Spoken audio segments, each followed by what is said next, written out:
हरे कृष्णा। माघ शुक्ल पक्ष की एकादशी को जया एकादशी कहते हैं। यह एकादशी बहुत ही पुण्यदायी है। इस एकादशी का व्रत करने से व्यक्ति नीच योनि से जैसे भूत प्रेत पिशाच की योनि से मुक्त हो जाता है।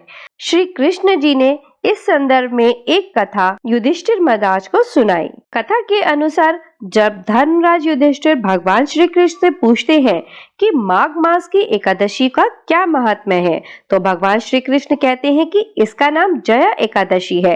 इस एकादशी पर व्रत करने से मनुष्य को भूत पिशाच की योनि का भय नहीं कर रहता। इसी विषय में कथा सुनाते हुए भगवान श्री कृष्ण कहते हैं कि एक बार नंदन वन में उत्सव चल रहा था। इस उत्सव में सभी देवतागण, सिद्ध संत और दिव्य पुरुष उपस्थित थे। इस उत्सव के कार्यक्रम में गंधर्व ज्ञान कर रहे थे एवं गंधर्व कन्या नृत्य कर रही थी।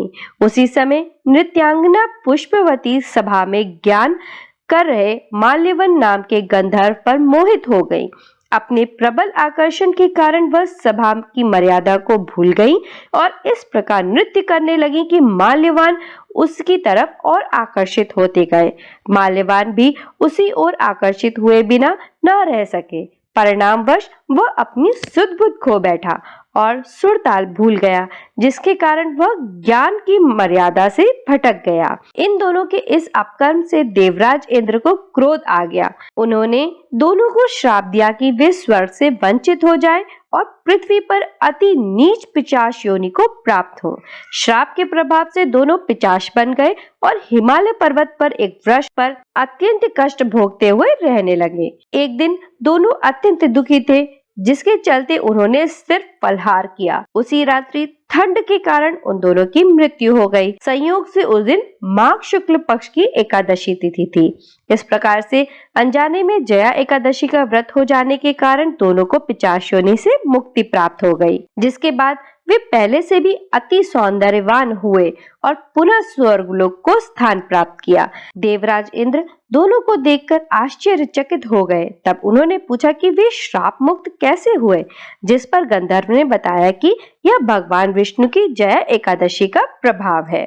कथा सुनकर श्री कृष्ण जी ने बताया कि जया एकादशी के दिन जगतपति जगदीश्वर भगवान श्री हरि विष्णु की सर्वथा पूजनीय माने जाते हैं। जो श्रद्धालु भक्त इस एकादशी का व्रत रखते हैं, उन्हें दशमी तिथि से एक समय आहार करना चाहिए।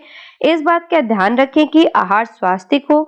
एकादशी के दिन श्री विष्णु का ध्यान करके संकल्प करें और फिर धूप, दीप, चंदन, फल एवं पंचामृत से विष्णु जी की पूजा करें। धन्यवाद। हरे कृष्णा।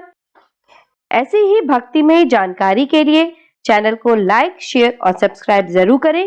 फिर मिलते हैं अगली वीडियो के साथ। तब तक के लिए नमस्कार। आप सभी लोगों को जया एकादशी व्रत की बहुत बहुत शुभकामनाएं।